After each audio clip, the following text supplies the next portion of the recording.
Quarantine kitambo nilikuwa nafikiria ni wamepatikana na situation wanakohoa, so wanahitaji kuja hapa juu wanakohoa watambukiza society tuko nje wamefika situation yani worth yenye nasema mzee amako positive ama but take care Joe bro, usijilete hapo, usijipatikane kwa situation utajipata hapa juu huwezi explain kwa nini ulichelewa.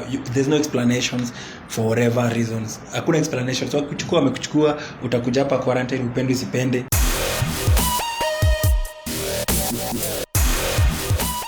Last week on Tuesday, Parliament held a sit-in and quickly approved a mini supplementary budget that would see the National Treasury allocate 72 million shillings to cater for the expenses of Raila Odinga for his role as former Prime Minister.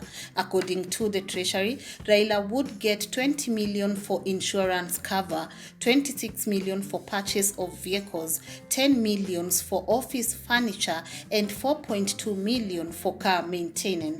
Even though the National Treasury withdrew Raila Odinga's and former Vice President Kalonzo Musyoka's retirement benefits amounting to 1.5 billion shillings till further notice in order to use the funds in the fight against COVID-19, a section of Kenyans are still angered by President Uhuru's government, saying the 72 million would come in handy in evacuating Kenyans who are still stuck in China. Stephen says the president must do his job. We won't allow Kenyans to suffer at this uncertain moment. Awarding Raila Odinga's office 72 million at this time was not useful. It's a hoax and we won't fall for it. Kenyans in China must be evacuated. The government has a lot of money. Political doctor says, Twitter DCI, please investigate why the government is giving Raila Odinga 72 million, yet Kenyans are trapped in China and many at home cannot make ends meet.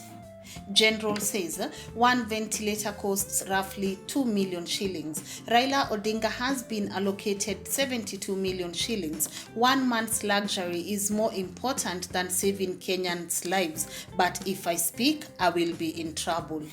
Quarantine kitambo nilikuwa nafikiria ni wamepatikana na situation wanakohoa, so wanahitaji kuja hapa juu wanakohoa watambukiza society tuko nje wamefika situation yani worth yenye nasema mzee amako positive ama but take care Joe bro, usijilete hapo, usijipatikane kwa situation utajipata hapa juu huwezi explain kwa nini ulichelewa.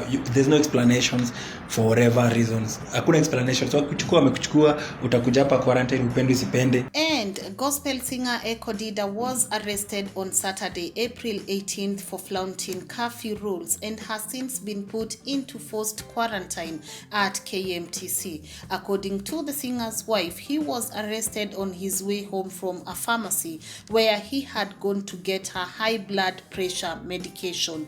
Ekko Dyda's wife had secretly filmed a police officer explaining why Ekko Dyda was arrested, and activist Bonnie Mwangi posted the whole video on his social media platform, a move that has seen Kenyans divided on the comment section on who exactly was at fault. Your curfew rule, ukipatikana na umepatikana violate, you get arrested and then you pay bail. Yes. For 5,000. Na hiyo that's it. Ama kuna pesa ingine tena? Si kama gari yako ilitoiwa, you pay the breakdown. If your car was towed, you pay the breakdown fee. And I believe car inakuwa towed kama imeharibika. Sindo, mama? Nganga Karaoke says, first admit a mistake was done. Your husband was out during curfew hours. What I have come to learn over time when dealing with Kenya police or any other disciplinary forces, skizaneni kwa ground before proceeding to the station. Usilete kichwa by video recording ukisema how well you know your rights. These people can easily take you to court and it will cost you time and resources to prove your innocence. Well, it appears Nganga Karaoke hapo is advocating for bribery indirectly. Anasema skizaneni kwa ground, hakuna haja ya kwenda kwa koti ama kwa police station. What do you think, guys? Baraka John says by the time he was done changing the tire, he could have drove to Central Police or any other station and get a pass since the time was not on his side, which he could have been given automatic because he had a valid reason. But just waking up and proceeding past curfew hours thinking you will explain to police and they understand, you are wrong. Kenya Police understanding capabilities is almost zero. Hope he will be safe at quarantine anyway for 14 days. Chacha says the Kenya police force is rotten, taking advantage of a deadly pandemic, risking lives of individual citizens to justify their barbarity. A messed up country we are in. I thought hiyo tu Kenya tunalipa per day, tutalipa I guess inafaa kuwa inasimamia mpaka kukuwa na hizi vitu kama sanitizers, kukuwa na nose yo cover mapua na mdomo, but here we are, your face mask zero. Finally, police are searching for 50 people reported to have escaped from quarantine at KMTC. The 50 who are said to have taken advantage of the rains to escape now pose a threat to the entire nation. But the question majority of Kenyans are asking is, how secure are our quarantine centers if 50 people can disappear just like that? Mary says, well, if the quarantine centers are as terrible as those who survived say, then these people should not be arrested either. Why can't we treat one another with the dignity that we all deserve? Then Rick Moneki says, trying to put myself in the shoes of these convicts, escapees, penniless and being forced to pay whatever amount.